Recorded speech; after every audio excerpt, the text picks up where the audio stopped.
السلام علیکم ویورز، کافی دنوں کے بعد میں دوسری قسط اپلوڈ کرنے لگی ہوں۔ میری طبیعت ٹھیک نہیں تھی، جس کی وجہ سے میں دل سے نکلے ہیں جو لفظ مصنفہ فرحت اشتیاق کا ناول اپلوڈ کر رہی ہوں۔ آئیے چلتے ہیں دوسری قسط کی جانب۔ کل کے ابر آلود اور بے تحاشا سرد موسم کے بعد آج مطلع بالکل صاف تھا، اور سردی بھی ایسی تھی جسے سویٹر کے اوپر گرم شال لپیٹ کر اور پیروں میں موزے پہن کر انجوائے کیا جا سکتا تھا۔ چنانچہ صبح 10 بجے اپنا لکھنے کا ساز و سامان لیے میں اپنے پسندیدہ پرسکون گوشے میں چلی آئی۔ اس جگہ کو کسی بھی مصنف کے لکھنے کے لیے آئیڈیل جگہ قرار دیا جا سکتا تھا۔ یہاں فطری حسن جا بجا بکھرا ہوا تھا۔ سر و قامت سبز و شاداب درخت، ہری بھری گھاس، ڈھیر سارے جنگلی پھول، تاحت نگاہ پھیلی ہریالی، پرندوں کی چہچہاہٹ، پھولوں کی بھینی بھینی دل فریب مہک، اور سب سے بڑھ کر سکون اور خاموشی۔ لیکن میں اسی پر سکون ماحول میں پچھلے 1 گھنٹے سے قلم منہ میں دبائے بیٹھی تھی۔ 1 گھنٹے میں فقط ایک ہی سطر لکھی تھی اور اسے بھی لکھ کر کاٹ دیا تھا۔ لکھنے سے بیزاری کی جس مستقل کیفیت کا میں شکار ہو رہی تھی، اس سے چھٹکارا کیسے پاؤں یہ میری سمجھ میں نہیں آ رہا تھا۔ معاً اس سناٹے میں مجھے کہیں بہت دور سے ایک مردانہ آواز سنائی دی۔ آواز بہت ہلکی آ رہی تھی، بالکل مدھم۔ میں نے اس آواز کو سننے کی کوشش کی تو باتیں تو سمجھ میں نہیں آئیں، مگر ایک ٹھہرا ٹھہرا نرم و شریں لہجہ میں ضرور پہچان گئی۔ میں اپنی فائل اور قلم سنبھال کر اٹھی اور اندازوں سے اسی سمت چلنے لگی جہاں سے یہ آواز آ رہی تھی۔ تھوڑی ہی دیر میں عمر اور محب ایک درخت سے ٹیک لگا کر بیٹھے مجھے نظر آ گئے۔ سپر مین کی کہانی تو ہو گئی ختم، اب میں تمہیں ہیلن کلیئر کی کہانی سناؤں۔ میں کچھ فاصلے پر رک کر ان دونوں کو دیکھنے لگتی تھی۔ ان دونوں کی میری طرف پشت تھی۔ پتہ ہے ہیلن کلیئر کون تھی؟ محب نے نفی میں سر ہلایا تو وہ اسے ہیلن کلیئر کی معذوری اور اس کے کارناموں کے متعلق سادہ آسان لفظوں میں بتانے لگے۔ قدرت نے مجھے بہت کچھ عطا کیا اور میرے پاس یہ سوچنے کے لیے وقت نہیں کہ مجھے کیا کچھ نہیں ملا۔ کتنی خوبصورت بات کی ہے نا محب، ہیلن کلیئر نے۔ مجھے تو اس کی یہ بات بہت پسند آئی تھی، تمہیں کیسی لگی؟ آپ کو ہیلن کلیئر کے بارے میں یہ سب کہاں سے پتہ چلا عمر انکل؟ ان کے سوال کے جواب میں محب نے بھی سوال کیا تھا۔ اتنے دنوں میں آج میں نے پہلی بار اسے کچھ بولتے سنا۔ کتاب پڑھ کر میں نے ہیلن کلیئر کی زندگی کے بارے میں کتاب پڑھی تھی۔ اچھے لوگوں کے بارے میں اچھی کتابیں پڑھو تو بہت کچھ پتہ چلتا ہے۔ وہ دیکھ نہیں سکتی تھی، وہ بول اور سن نہیں سکتی تھی، اور ایسا اس کے ساتھ پیدائشی طور پر نہیں تھا، بلکہ وہ ایک حادثے میں ان نعمتوں سے محروم ہوئی تھی۔ ذرا سوچو محب، ہم تم جو پھولوں کو دیکھ سکتے ہیں، رنگوں، بارشوں، تتلیوں، اللہ کی بنائی ہر چیز کو دیکھ سکتے ہیں، مگر دیکھ کر خوش نہیں ہوتے، اللہ کا شکر ادا نہیں کرتے۔ وہ ان سب کو نہ دیکھ سکنے کے باوجود بھی اتنی خوش رہتی تھی، اتنی مطمئن، اور ان نعمتوں کے نہ ہوتے ہوئے بھی وہ دنیا میں کتنے اچھے اور غیر معمولی کام کر کے گئی ہے۔ جو لوگ اتنے اچھے ہوتے ہیں، ایسے غیر معمولی کام کرتے ہیں، انہیں ہمیشہ یاد رکھا جاتا ہے۔ اس آواز میں نرمی اور محبت گھلی ہوئی تھی۔ میں چلتے ہوئے ان دونوں کے قریب آ گئی۔ وہ اپنے اور محب کے درمیان رکھے ایک شاپنگ بیگ کو کھول کر اس میں بہت ساری کتابیں نکال رہے تھے۔ یہ دیکھو محب، میں تمہارے لیے کتنی اچھی اچھی کتابیں لایا ہوں۔ مجھ سے کہانیاں سننے میں تمہیں اتنا مزہ نہیں آئے گا جتنا خود پڑھنے میں۔ ان میں ہیلن کلیئر کی کہانی بھی ہے۔ محب کتابوں کی طرف اشارہ کرتے ہوئے معصومیت اور سادگی سے پوچھا۔ میں اس بچے کو اب تک کئی مرتبہ دیکھ چکی تھی، ہر مرتبہ مجھے مایوس، رنجیدہ اور زندگی سے بیزار نظر آیا تھا، مگر آج بھی ابھی ابھی اسی لمحے میں نے اس کی آنکھوں میں ابھرنے والی امید کی ایک کرن دیکھی تھی۔ ہاں، ان کہانیوں میں ایک کہانی ہیلن کلیئر کی بھی ہے اور بھی بہت ساری اچھی کہانیاں ہیں۔ محیب نے کس قدر ہچکچاہٹ کے ساتھ کتابوں کا یہ تحفہ قبول کر لیا۔ شکریہ عمر انکل۔ وہ اب اپنے دائیں بازو کی مدد سے جلدی ساری کتابیں دیکھنے لگا تھا۔ ایک ہاتھ سے کتابیں اٹھانے، انہیں کھولنے اور دیکھنے میں اسے کافی مشکل پیش آ رہی تھی اور میں دل میں رکھ دکھ محسوس کرتی یہ سوچنے لگی تھی کہ یہ اپنے باقی سارے کام کس طرح خود کرتا ہوگا۔ محیب کی کتابیں دیکھنے میں مدد کرتے ہوئے ان کی اچانک ہی مجھ پر نگاہ پڑی۔ زنیرہ، تم کیا آج بھی ہم نے تمہیں ڈسٹرب کیا ہے؟ یقین کرو آج تو میں بہت آہستہ آواز میں بول رہا تھا، بلکہ دیکھو آج تو ہم دونوں یہاں وہاں گھومنے کے بجائے ایک جگہ سکون سے بیٹھے ہوئے ہیں۔ محیب نے سے کہا کہ ہمارے شہر میں ایک معروف مصنفہ آئی ہوئی ہیں اور ہمیں ان کے تخلیقی عمل کے دوران انہیں بالکل تنگ نہیں کرنا چاہیے۔ وہ مسکراتے ہوئے شوخ لہجے میں بولے، وہ اس سے قبل ہر بار ہی میرے ساتھ خوش اخلاقی سے ملے تھے، مگر آج مجھے ان کے انداز میں خوش اخلاقی کے ساتھ ساتھ گرم جوشی اور ولیحانہ پن بھی محسوس ہوا۔ اللہ آپ کی زبان مبارک کرے، میں مشہور بھی ہو جاؤں، معروف بھی، بلکہ ہوا بہار کی ہو جاؤں۔ میں کھلکھلا کر ہنستے ہوئے محیب کے برابر میں بیٹھ گئی۔ وہ مجھ پر ایک سرسری نظر ڈال کر دوبارہ اپنی کتابوں میں مگن ہو چکا تھا۔ وہ باہر کی شائع شدہ کتابیں کتنی مہنگی تھیں، مجھے صرف ایک نظر ڈال کر ہی اندازہ ہو گیا تھا۔ ویسے میں کافی دیر سے یہاں کھڑی تھی، آپ دونوں آپس میں اتنے مصروف تھے کہ آپ کو میرے آنے کا پتہ ہی نہیں چلا۔ ہاں واقعی مجھے بالکل پتہ نہیں چلا عمر انکل۔ ان باکس میں تو ہری پوٹر بھی ہے۔ ہماری باہم گفتگو کو محیب کی جوشیلی آواز نے منقطع کیا۔ اس کے چہرے پر خوشی اور تجسس تھی۔ میں نے اس کے چہرے پر پہلی مرتبہ مسکراہٹ دیکھی تھی اور میں ایک ٹک اس معصوم چہرے کو دیکھے جا رہی تھی۔ ہاں، ان میں ہری پوٹر بھی ہے، تم یہ پڑھ لو، پھر میں تمہیں ہری پوٹر سیریز کی باقی کتابیں بھی لا کر دوں گا۔ محیب جلدی بے صبری سے صفحہ پلٹتا بے یقینی سے اس کتاب کو دیکھ رہا تھا۔ نہ جانے یہ کتاب پڑھ لینا اس کی کب کی خواہش تھی اور کیا خبر مرنے سے ایک دو روز قبل اس کے باپ نے اسے یہ کتاب لا کر دینے کا وعدہ بھی کر رکھا ہو۔ محیب، یہ اس سیریز کی پہلی کتاب ہے۔ ہیری پوٹر سیریز کی دوسری اور تیسری کتابیں میرے پاس موجود ہیں اور اتفاق سے وہ میرے سامان کے ساتھ یہاں بھی آ گئی ہیں۔ میں تو انہیں کئی بار پڑھ چکی ہوں، اب وہ تم لے لینا۔ میرے بے تکلفانہ اور دوستانہ انداز پر اس نے قدرے حیرت سے مجھے دیکھا، پھر کچھ شرمیلے سے انداز میں سر اسبات میں ہلا دیا۔ محیب سے ہٹ کر میری نگاہیں ان پر پڑیں تو وہ مجھے اپنی ہی طرف دیکھتے نظر آئے۔ وہ بہت گہری نگاہوں سے مجھے دیکھ رہے تھے، ان کے چہرے پر گمبھیر خاموشی اور گہری سنجیدگی تھی۔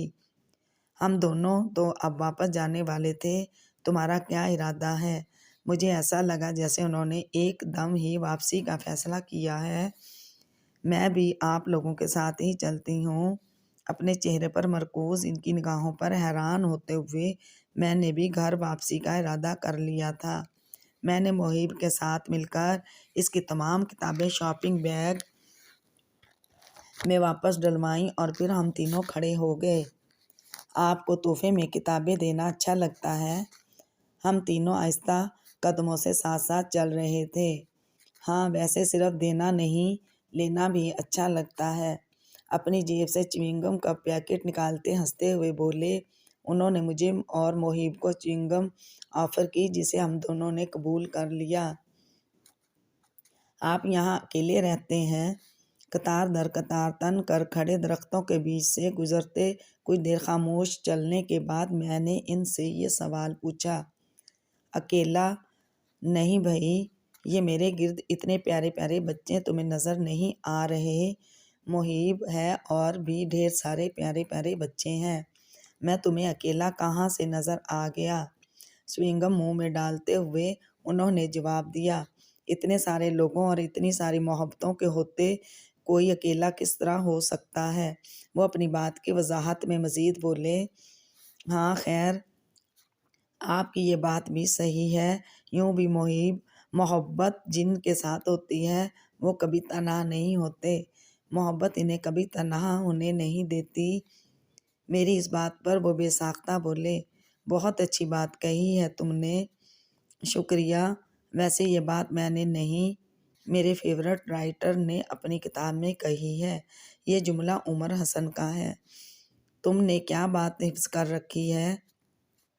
بس کچھ ایسا ہی معاملہ ہے، اپنے لکھے بہت سے جملے خود انہیں اتنی اچھی طرح یاد نہیں رہے ہوں گے جس طرح مجھے یاد ہے۔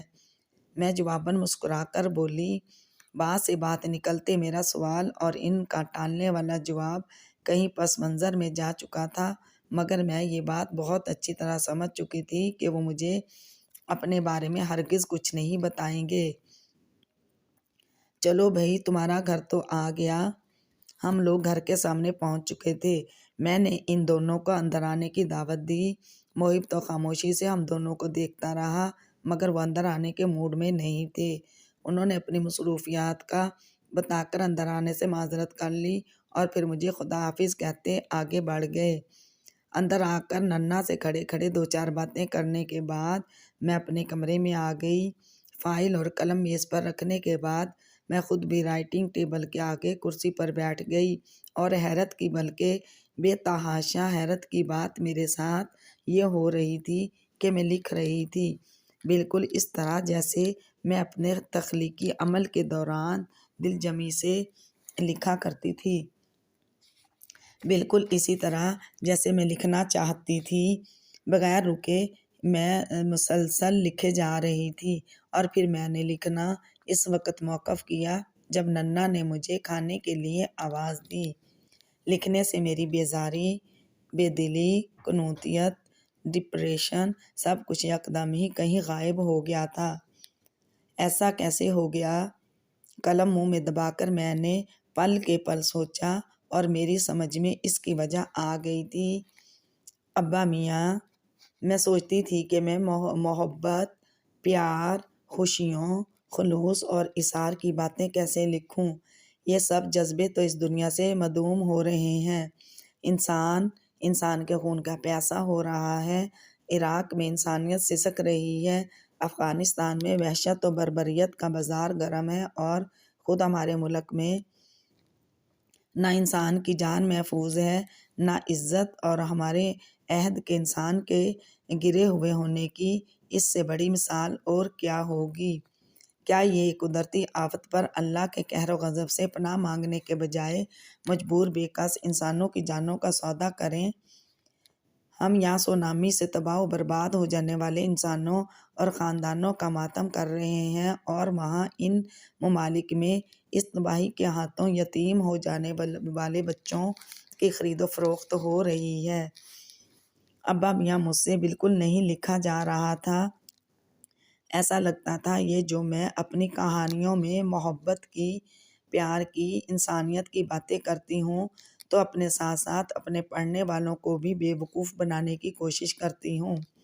اس ظالم دنیا کی سچائی تو یہ قدم قدم پر بکھرا ظلم ہے، مگر آج میں نے ایک یتیم بچے کے لبوں پر مسکراہٹ آتی دیکھی، امید جگمگاتی دیکھی۔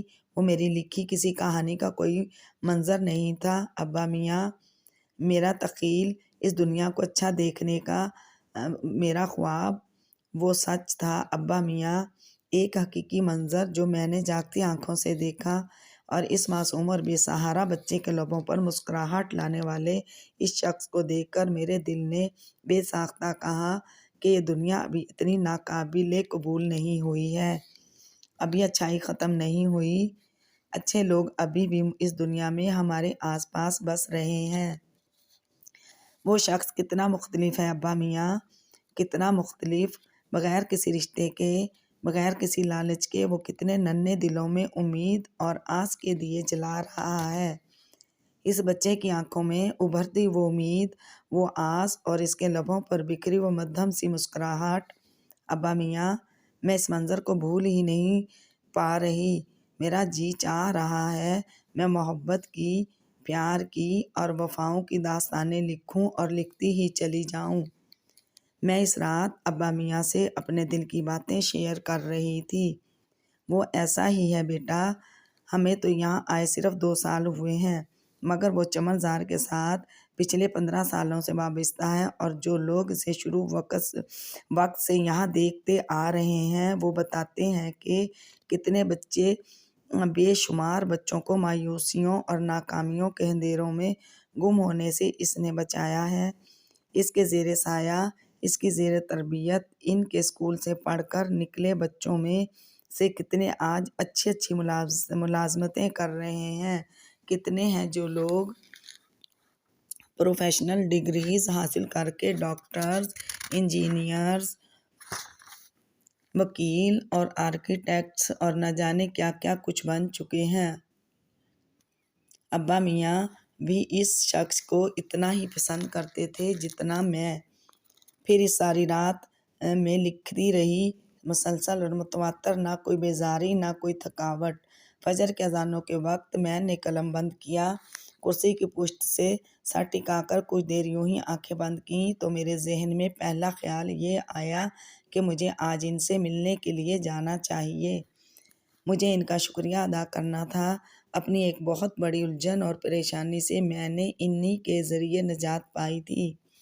ابا میاں نے بتایا تھا کہ اگر اچھے بچوں کی طرح سڑک والے راستے سے جائیں تو چمن زار میں 11 منٹ میں پہنچتے ہیں، مگر چونکہ اس وقت میرا اچھا بچہ بننے کا کوئی ارادہ نہیں تھا، اس لیے میں کودتی پھاندتی اونچے نیچے ڈھلوانی راستے پر چلی جا رہی تھی۔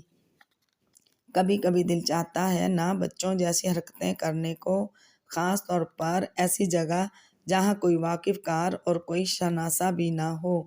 میں ناشتہ کرتے ہی ننا اور ابا میاں سے چمن زار کا راستہ سمجھ کر اور انہیں اپنے وہاں جانے کا بتا کر گھر سے نکل آئی تھی۔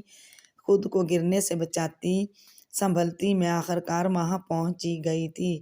گیٹ پر کھڑے چوکیدار سے، عمر صاحب موجود ہیں؟ مجھے ان سے ملنا ہے، پوچھتے ہوئے میں نے اندر قدم رکھا۔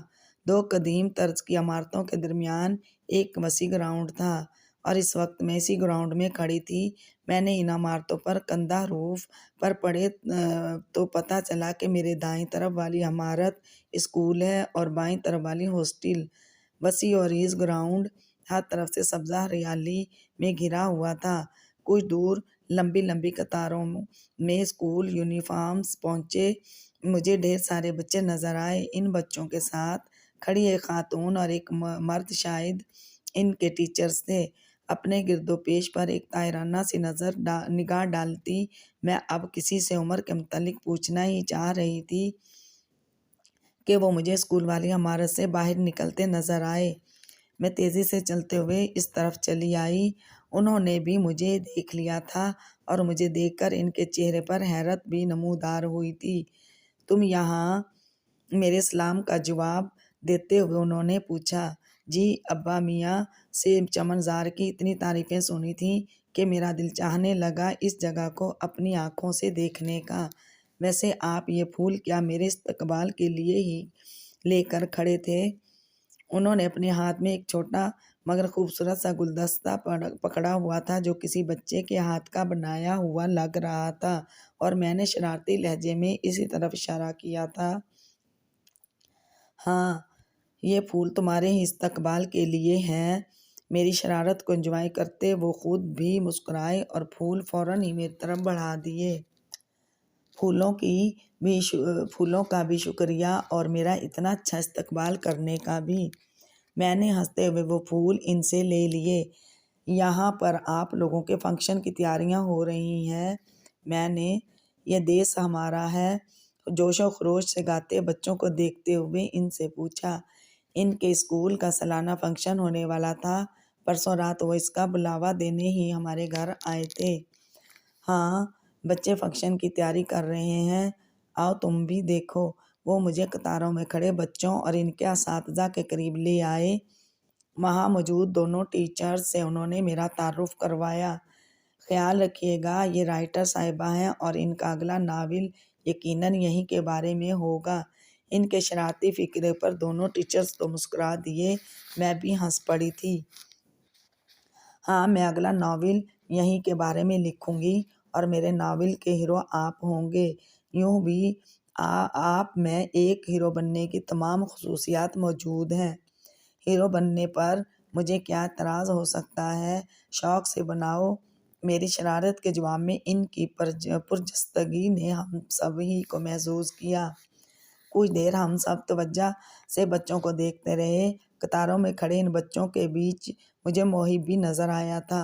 اس نے بھی مجھے دیکھ لیا تھا۔ سر دو سپاٹ نظروں سے میری طرف دیکھنے کے بجائے وہ کچھ شرمیلے سے انداز میں مسکرایا تھا۔ آج محب بھی اسکول آیا ہے۔ وہ روز اسکول کے ٹائم پر سے لے کر گھوما پھرا کرتے تھے۔ اس سے میں نے یہی اندازہ لگایا تھا کہ وہ اسکول نہیں جاتا۔ آج وہ پہلے دن اسکول آیا ہے۔ اتنا ذہین بچہ جو اپنے اسکول کا سب سے بہترین اسٹوڈنٹ تھا، جس کے پچھلے اسکول کا ریکارڈ قابل ستائش ہے، وہ اب اسکول آنے کا نام سے ہی خائف تھا۔ صرف اسکول ہی سے ہی کیا، وہ انسانوں سے، یہاں تک کہ زندگی ہی سے خائف تھا۔ جانتی ہو، اس کے والد ایک عام سے تنخواہ دار انسان تھا، مگر اپنی محدود آمدنی میں بھی وہ اسے بہترین تعلیم دلوا رہے تھے۔ 5th گریڈ میں پڑھ رہا تھا یہ جب وہ المناک حادثہ ہوا۔ اس نے جس طرح آنن فانن تھوڑی سی دیر میں اپنا سب کچھ کھو دیا، اس سے یہ واقعی بہت بری طرح ڈر گیا تھا۔ شکر ہے کہ محب اسکول آنے اور زندگی کی طرف پلٹنے کے لیے آمادہ ہو گیا ہے۔ کچھ وقت لگے گا، اس کا یہ ڈر اور خوف بھی جاتا رہے گا۔ بچوں اور ان کے ٹیچرز کو فنکشن کی تیاریوں میں مصروف چھوڑ کر ہم دونوں وہاں سے آگے بڑھ چکے تھے۔ ہمارے درمیان یہ گفتگو کوریڈور میں چلتے ہوئے ہو رہی تھی۔ ہاں، آج میں بہت خوش ہوں۔ وہ اپنی کوششوں اور اپنی مسلسل محنت کے رنگ لے آنے پر واقعی بہت خوش تھے، مگر یہ خوشی ان کی آنکھوں میں نہیں تھی۔ ایسا کیوں ہے؟ دوسروں کو خوشی دینے والے کی آنکھیں سوگوار کیوں رہا کرتی ہیں؟ وہ ایک کمرے کے دروازے پر آ کر رک گئے، پھر دروازہ کھول کر اندر داخل ہوتے ہوئے انہوں نے مجھے بھی اندر آنے کو کہا۔ یہ یقیناً ان کا آفس تھا۔ وہ ایک سادہ سا مختصر سے فرنیچر سے آراستہ عام سا آفس تھا۔ جس روز کوئی بچہ اپنے دکھوں اور محرومیوں کے ساتھ سمجھوتا کر کے نارمل زندگی گزارنے پر آمادہ ہوتا ہے، وہ دن میرے لیے بہت خوشی کا دن ہوتا ہے۔ میں ان کی میز کے مقابل رکھی ایک کرسی پر بیٹھ چکی تھی اور وہ بھی اپنی کرسی پر بیٹھ چکے تھے۔ آپ ایک انتہائی بامقصد زندگی گزار رہے ہیں۔ خلق خدا کی خدمت کا جو جذبہ آپ کے اندر ہے، میں اس سے بہت متاثر ہوئی ہوں۔ میں نے بے حد سچائی سے ان کی تعریف کی۔ خلق خدا کی خدمت۔ وہ بے ساختہ ہنسے۔ رائٹر صاحبہ ہر چیز میں فنٹیسی مت ڈھونڈیں۔ جو آپ کو خلق خدا کی خدمت نظر آ رہی ہے، وہ میری جانب ہے اور اپنی اسی جاب کی میں باقاعدہ ہر ماہ تنخواہ وصول کرتا ہوں۔ میں یہاں ایک تنخواہ دار ملازم ہوں۔ مجھے تنخواہ ہی اس بات کی ملتی ہے کہ تمام بچوں کا بہت اچھی طرح خیال رکھوں۔ گویا میری نگاہوں میں اپنی قدر گھٹانے کو اپنی غیر معمولی خوبیوں کو کمتر ثابت کرنے کی خاطر اختیار کی گئی صاف گوئی کا مظاہرہ۔ میں خاموشی سے انہیں دیکھنے لگی تو خود پر سے میری توجہ ہٹانے کو فوراً بولے، تم چائے پیو گی یا کافی؟ بغیر تکلف کے بتاؤ۔ یہ میری گارنٹی ہے کہ چائے ہو یا کافی، ہوگی بہت مزیدار۔ کافی؟ میں نے بھی بغیر کسی تکلف کے انہیں اپنی پسند بتائی تھی۔ وہ میں ابھی آیا کہہ کر اٹھے اور اپنے آفس سے متعلق ایک کمرے کا دروازہ کھول کر اس میں چلے گئے۔ 8-10 منٹوں بعد ان کی واپسی ہوئی تو ان کے ہاتھ میں ایک ٹرے تھی۔ وہ کافی خود بنا کر لائے تھے۔ میں آج یہاں آپ کا شکریہ ادا کرنے آئی ہوں۔ میرا شکریہ؟ مگر کس سلسلے میں؟ اپنا کپ اٹھاتے ہوئے انہوں نے حیرت سے مجھے دیکھا۔ میں بہت ڈپریس ہو کر کراچی سے بھاگ کر یہاں آئی تھی۔ یہ بات شاید ہر کسی کے لیے بہت اہم بھی نہیں، مگر میں کیا کروں، میں خود کیسے تبدیل کروں؟ میرے کزنز اور دوست کہتے ہیں میں پاگل ہوں۔ اپنے گھر کے پرسکون اور آسودہ ماحول میں بیٹھے بیٹھے مجھے عراق کا غم ستاتا ہے، سونامی سے مرنے والوں کا غم میں دبلی ہوئی جاتی ہوں۔ نئے سال کی آمد پر میرا شہر فائرنگ اور پٹاخوں کی آوازوں سے گونج رہا تھا، تو میں اپنے ہی شہر کے بے حس انسانوں کی بے حسی پر کوڑ رہی تھی۔ فقط چند روز پہلے کروڑ لوگوں کی زندگیاں اجڑی ہیں۔ ان کے لیے دنیا میں سب کچھ ختم ہو گیا ہے۔ وہ لوگ ہمارے بہت قریبی آباد تھے اور ہم جشن منا رہے ہیں۔ نئے سال کی خوشیاں دھوم دھام سے منا لیں تو بسنت کا ہنگامہ جاگا، لاہور پتنگوں سے سج گیا۔ مصیبت ہم پر تو نہیں آئی، ہم تو خیریت سے ہیں۔ جن پر آئی ہے وہ جانے اور ان کا خدا۔ انسان اتنا بے حس کیوں ہے؟ انسان اتنا ظالم کیوں ہے؟ آپ یقین کریں ایسی باتیں مجھے بہت چبھتی ہیں، مجھے اندر تک زخمی کر دیتی ہیں۔ پھر میں جو محبت پر لکھتی ہوں، میں جس کا موضوع ہی محبت ہے، سرے سے محبت ہی سے منکر ہونے لگتی ہوں۔ محبت مجھے جھوٹ لگنے لگتی ہے۔ ایسا ہی اب کی بار بھی ہوا تھا۔ میں لکھنا چاہتی تھی مگر لکھ نہیں پا رہی تھی۔ میری طبیعت لکھنے کی طرف مائل ہو ہی نہیں رہی تھی۔ جب بھی میں ایسی کیفیت کا شکار ہوتی ہوں تو عمر حسن میری مدد کر دیا کرتے ہیں۔ ہر بار انہیں پڑھ کر محبت اور انسانیت پر سے اٹھتا میرا یقین پھر سے جی اٹھتا ہے، میں پھر سے لکھنے لگتی ہوں۔ مگر اب کی بار عمر حسن بھی میری مدد نہیں کر پائے۔ اب کی بار ایک دوسرے عمر نے میری مدد کی ہے۔ اب کی بار آپ نے میری مدد کی ہے۔ میں جانتی ہوں کہ آپ اپنی تعریفیں سننا پسند نہیں کرتے، مگر میں پھر بھی آپ سے یہ ضرور کہنا چاہتی ہوں کہ آپ سے مل کر پہلی بار مجھے یہ احساس ہوا ہے کہ جن کرداروں کو میں اپنی کہانیوں میں تخلیق کرتی ہوں وہ میرے تخیل کا کرشمہ سہی، پر حقیقت سے اتنے دور بھی نہیں۔ میرے کرداروں جیسے لوگ اس دنیا میں موجود ہیں، چاہے کمیاب اور نایاب ہی سہی، پھر ہیں ضرور۔ ان کی سنجیدہ نگاہیں مجھ پر مرکوز تھیں۔ وہ گمسم سے انداز میں ایک ٹک مجھے دیکھے جا رہے تھے۔ میری بات ختم ہونے کے بعد بھی ان کی خاموشی نہیں ٹوٹتی تھی۔ ان کی وہ گہری سیاہ آنکھیں جن میں اداسیاں ڈیرا جمائے رہتی تھیں، اس وقت میری نگاہوں میں نہ جانے کیا ڈھونڈ رہی تھیں۔ وہ مجھے بالکل کھوئے کھوئے سے لگے۔ مجھے احساس ہوا کہ ان کا یہ کھویا کھویا انداز میں نے کل اور پرسوں بھی نوٹ کیا تھا۔ وہ جو مجھے ایسا لگا تھا کہ وہ مجھے غور سے دیکھ رہے ہیں، وہ دراصل ان کا کچھ کھویا ہوا سا انداز تھا۔